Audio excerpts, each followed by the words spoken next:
Hi everyone, happy Tuesday.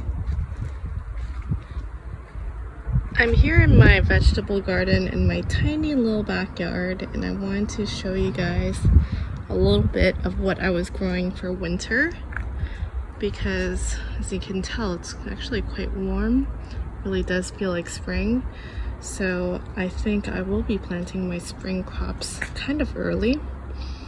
And before I do, and before I take all these things out, I wanted to show you guys what has been working well for me in my area. I live really close to San Mateo, so the temperature is milder than Mountain View or San Jose or Palo Alto. It never gets really cold and it never gets really hot. So I'm kind of limited on what I can grow. Plus, I don't get full, complete sun on all of my beds here. But I am able to grow a few things, and it's been really good. This winter has been really good. So let's check it out. So in this bed, I've got some broccoli. Actually, I have so much growing right now. I practice biointensive gardening. And that's basically trying to maximize your space as much as possible to get higher yields of food. But you can see that I have a mix of herbs, stir-fried greens, salad greens, and things like that, and even edible flowers going on. But over here, we've got a thyme. That one's a French thyme. And then I've got some curly parsley that I planted a couple of weeks ago, and they're starting to perk up and look good. This is a spinach. This is actually an arrow leaf spinach, which performs better during warmer seasons. So if you want to grow spinach in late spring or early summer, you want to get the arrowhead varieties, and that's exactly what they are. They look like arrows. So this was direct seeded, and next to it I actually have a Clarkia that reseeded itself from last year, and this one is a very cool one. This is called Clarkia, I think coccinea, is it? Or Consina? I think it's Consina actually. It is very unusual. And for some reason it doesn't propagate easily if you try to seed it in flats. But if you direct seed it, it does much better. So that's going to bloom sometime in late April, early May.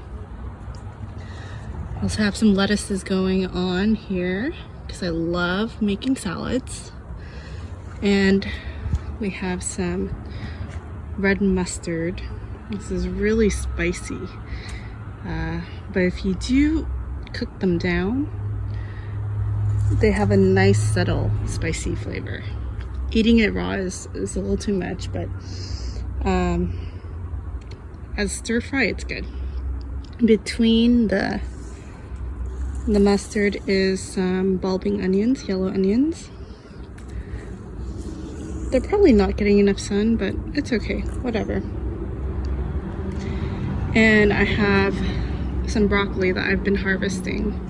So if you harvest the first head, a lot of times you can harvest side shoots. They're smaller, but they still give you some sprouts. There is some oregano, and I have a few things I'm letting flower, like this Chinese broccoli, and then this cabbage isn't doing so well. It's actually attracting a lot of aphids, which I'm okay with, actually. It's that time of the year when it's just getting warm, all the insects are waking up, and there's not enough sun here. So aphids tend to appear when it's kind of shady and when they have succulent leaves to munch on, and sometimes when it's too moist, and it's okay. I'm okay with the aphids because they're going to attract ladybugs. So I actually want a good population of aphids going on so that the ladybugs have enough food to stick around and help me out in the garden. In between this broccoli, this is broccoli rabe by the way, is this really cool Asian herb called shingiku, which is part of the chrysanthemum family. Yeah, like the flower. But you actually just harvest the stems and the leaves, and they are so unusually fragrant. It tastes so good in hot soup, like noodle soup or hot pot. It's really nice in salads too if you're okay with this type of fragrance. It's unusual, but I love it. And this is not easy to find in the markets.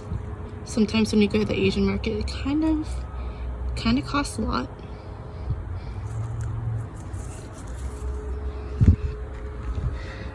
I've got some makeshift trellises going on. I just use some mason ladder from Home Depot. They cost maybe $4 each, and I zip tied them. This is like the poor man's trellis system, and they're reinforced with these rebar too. So this is really easy to build and easy to take down if you don't want it. On these trellises I have some snow peas growing, and they are producing like crazy. I am harvesting every day, and they just get more and more productive. And you know what's really nice is actually these small shoots, the tender shoots. These are so tasty. Yeah, you could just eat them raw. They're really expensive if you want to get them at an Asian market, and they don't hold well, so it's actually nice to grow this in your own garden and just munch on it. And when you actually pick off these tender shoots, you're kind of pinching the plant, so they tend to branch out more and get more full. They produce more flowers, which means that they produce more peas. Here's some baby peas just coming up. You can see that some of these flowers have already been pollinated. This has not, because it's this pinkish color, but this has, when it starts turning like kind of like blue purple color. There's probably a pea there. Yeah, a baby pea.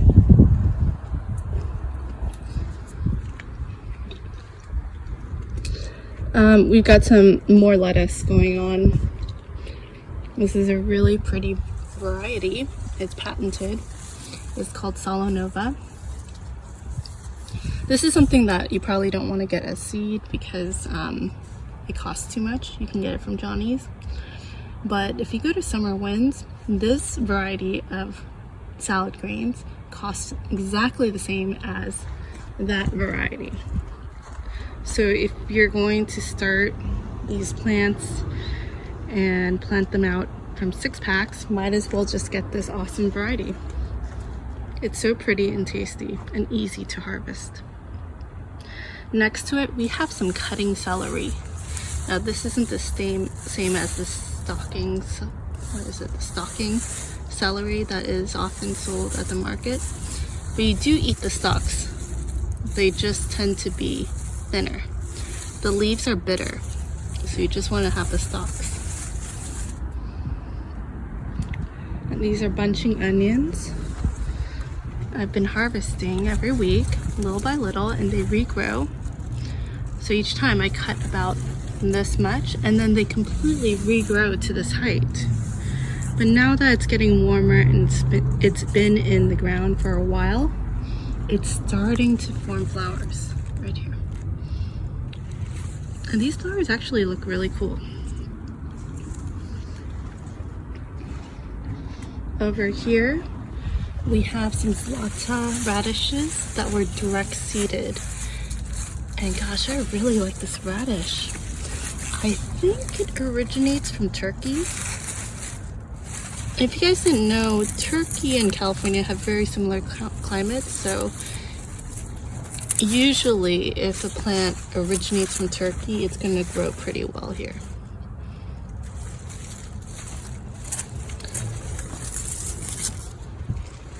But I noticed that something's getting to my radishes. Look at this. Some little guy is going for them. Okay, we've got some flat leaf parsley. You can never have enough herbs, especially when they cost a lot in the market, especially summer herbs. Parsley you can grow pretty much all season, every year, every season. It's almost a perennial, not really, it's more like a biennial, so it lasts for a while.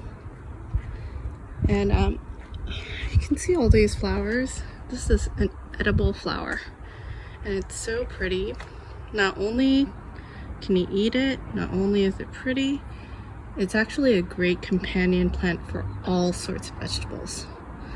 Particularly if you want to grow like tomatoes, you know, it's good to plant something like this. We have more peas and more cabbages. They're not doing so well here. Aphids, it's okay. I'm waiting for the ladybugs. And here, the turnips. These turnips are probably past their prime. You can see that their leaves are pretty tired. But we can let some go to seed, save some seeds. And then the beets here, this is now taking off. Took a while, but I do see some roots forming down there. And of course, you can always stir fry and have the green, not the green leaves, these leaves. Same with radishes. Radish leaves are so good when they're blanched. And this is another variety of spinach. This is called Red Kitten. And this variety performs so well, but it tastes different. It tastes a little, I don't know, a little more gluey. But you can grow this for like maybe 2 seasons long, which is unusual for a spinach. And it actually gets really big when it gets warmer. It's pretty too. It's got that pinkish vein right there. Alright, so this is an Asian veggie called komatsuna. It's been like going crazy. And I've just been harvesting constantly, and I actually prefer having all these little shoots. It tastes like a cross between broccoli and mustard and bok choy. So every couple of days I just snap these shoots off to have with whatever dish I'm making, and it keeps on producing. It's such an easy plant to grow. Okay, we've got some frisee, and I love frisee. Frisee is one of my favorite salad greens, especially with just a dressing of lemon, maybe a little bit of salt, and that's all you need. But frisee took a while to get to this point. It's a little slow growing compared to like lettuce or spinach, but now it's hit its stride. And usually I harvest like the whole frisee, and this is what I do. I basically cut the entire thing. So I cut this, I don't know, 2 days ago I think, and it's already starting to regrow. I cut this one a week and a half ago. So you can get multiple harvests from one frisee plant, even when you harvest like this. So I'm just going in line one by one and harvesting each one and waiting for the others to regrow. I also direct seeded some more because I love frisee, and I know that once it gets too warm we won't be able to grow it. It's a cool season plant. Here we have a rosemary, a new one. This one is called foxtail right here. You can get this at Summer Winds right now. And this is a prostrate one that doesn't get too big. So it's not Rosmarinus prostratus, but it is a dwarf prostrate culinary one. So what it's going to do is going to grow a little bit taller, but not too much. And it's going to come out and hang over the bed. So it won't take up too much room in the actual soil space. This is waiting to be planted somewhere. Alright. So here and there I have a few things tucked in too.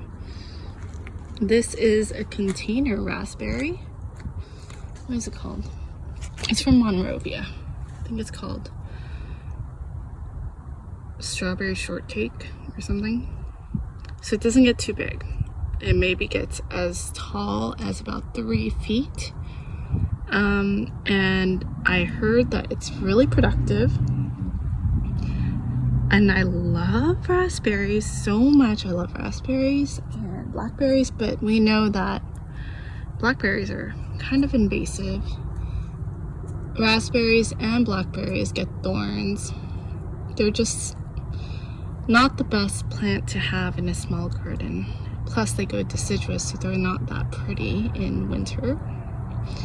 But I think it'll be nice to have a little bit here and there, just kind of hanging over and then just having it for fresh eating. So I actually got this plant and it was kind of expensive. I got, I think a 5-gallon, and it was $40. Yeah, it was expensive. But that 5-gallon was so packed with canes, I ended up dividing it into 5 separate plants. So this is one of the divisions. So even though it cost $40, I got 5 plants from them. And raspberries can take division really well. Just go ahead and use your hori and just saw through it, you know, and get a good chunk. I could probably divide this in half again, and that's still a good size. But each plant ended up costing less than $10 in the end.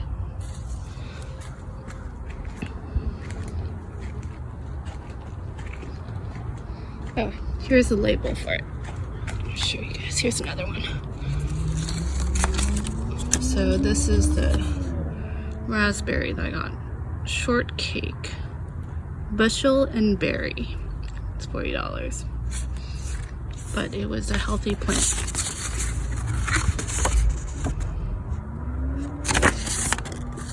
Gosh, this is getting me hungry. Alright guys, well, I hope you enjoyed this. In a few weeks I'll be taking this down little by little.